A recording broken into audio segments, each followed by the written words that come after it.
दूसरा गरीबी। ये तीन चीजें मिलती हैं गुरु की दया से, और इन तीन चीजों को कोई लेना नहीं चाहता। कोई नहीं लेना चाहता। कोई नहीं चाहता कि हमको बीमारी मिले, कोई नहीं चाहता कि हमको जो है और अपमान मिले, कोई नहीं चाहता है कि हमको गरीबी मिले। कहाँ कोई चाहता। लेकिन गुरु दया करते हैं, वो दया करेंगे क्योंकि वो तो आपको पार करना चाहते हैं। आपके न चाहते हुए भी आपका अपमान वो करा देंगे, आपके न चाहते हुए वो आपको गरीब कर देंगे। थोड़े दिनों के लिए, हमेशा के लिए नहीं, थोड़े दिनों के लिए वो कर्म खत्म होगा और फिर आप वैसे हो जाएंगे। फिर वो आपका अपमान सम्मान में बदल जाएगा, फिर वो आपकी गरीबी अमीरी में बदल जाएगी, फिर वो बीमारी आपकी जो है स्वस्थ शरीर में बदल जाएगी। वो तो गुरु की दया से कभी कभी आपके प्रारब्ध कर्म है पीछे के, उन प्रारब्ध कर्मों को महात्मा कभी छेड़ते नहीं है। वो तो क्रियामान संचित कर्मों को केवल छेड़ते हैं, उनको खत्म करते हैं, बाकी वो आपके प्रारब्ध कर्मों को कभी नहीं छेड़ते। प्रारब्ध कर्म पर ही हमारे आपके सांसों की पूंजी निर्भर है। प्रारब्ध कर्म आपके खत्म हो जाए और उसी दिन आपकी जीवात्मा इस शरीर को छोड़ करके और चली जाए। इसलिए महात्मा प्रारब्ध कर्मों को कभी खत्म नहीं। एक छोटा सा दृष्टांत है कि जब गुरु की दया होती है और जीव कैसे घबरा जाता है, कैसे उसको बर्दाश्त नहीं कर पाता है, और वो समझता है गुरु हमारे पर कोई दया नहीं करते। वो समझता है गुरु हमारे पर कोई दया नहीं करते। ये समाज भी कहेगा, ऐसे समर्थ महात्मा बाबा जय गुरुदेव जी महाराज, और उनसे जुड़ करके, और आपको इतना भारी बीमारी, आपको इतना अपमान, और आपको इतनी गरीबी आ गई, आप तो कहते हो मथुरा का देवता बरकत बांट रहा है, आपकी बीमारियां खत्म कर रहा है, वो आपको धन दौलत देगा, वो आप जुड़े हुए बाबा जी से, वो आप ही गरीब हो गए, आपको ही बरकत नहीं मिल पाई, आपको ही बीमारी हो गई है, तो दूसरे को आप बीमारी क्या छुटकारा दिलाओगे? क्या आपको जो है फिर आपको जो है गरीबी से छुटकारा मिलेगा?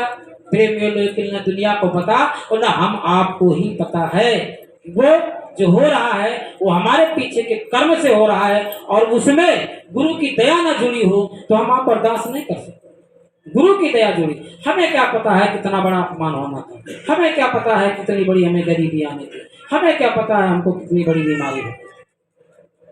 एक दृष्टांत छोटा सा है कि देखो, एक बार की बात है, ऐसे एक सत्संग का आयोजन था, और उस सत्संग के आयोजन में सभी लोग जाया करते, जैसे आप अलग अलग स्थानों से आ रहे हैं, कोई नज़दीक का है तो पैदल चलाया, कोई अपना मोटरसाइकिल से चलाया, कोई चार पहिए के वाहन से चलाया, कोई साइकिल से भी आया होगा। यानी अलग अलग स्थानों से लोग अपनी सुविधा के अनुसार और सत्संग में आते।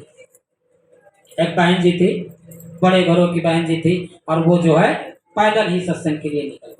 देखो, सत्संग सबका भाव अलग अलग होता है, प्रभु के मनाने का, देवी देवताओं को मनाने का। बहुत से लोग हैं मंदिरों में जाते हैं, साधन से चले जाएंगे, कोई पालकी से चला जाएगा, और कोई जो है परिक्रमा करता हुआ जाता है, कोई पैदल जाता है कि भाई ये भगवान हम पर खुश हो जाए, ये देवता हम पर खुश हो जाए। तो अलग अलग सोच के अनुसार लोग जाते हैं।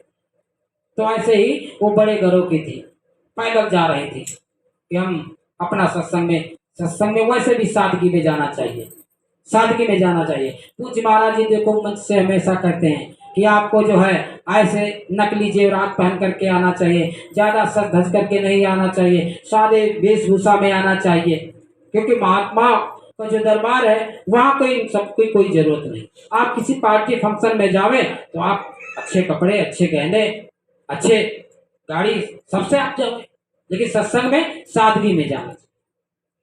लेकिन गुरु महाराज दोनों प्रकार से, गुरु महाराज यहाँ भी कहते थे, बच्चा आप जितने अच्छे कपड़े पहन सकते हो तो उतने अच्छे कपड़े पहनो। जिस रास्ते से, जिस गली से आप निकलो तो लोग देखें तो देखते रह जाए, ये बाबा जय गुरुदेव जी महाराज का प्रेमी जा रहा है, और पूरा अप टू डेट बना हुआ जेंटलमैन बन करके जा रहा है।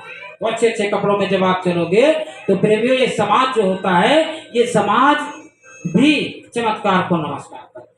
तो कोई ऐसा नहीं है कि और बहुत दिनों का कपड़ा रखा हुआ और उसी को आपने पहन लिया, और वो सदरी जो कभी और वो खूंटी में टंगी टंगी और धुआं गई उसमें लग गया है, आपने सोचा चलो आज भाई आश्रम पर जाना है और बस उसी को लगा।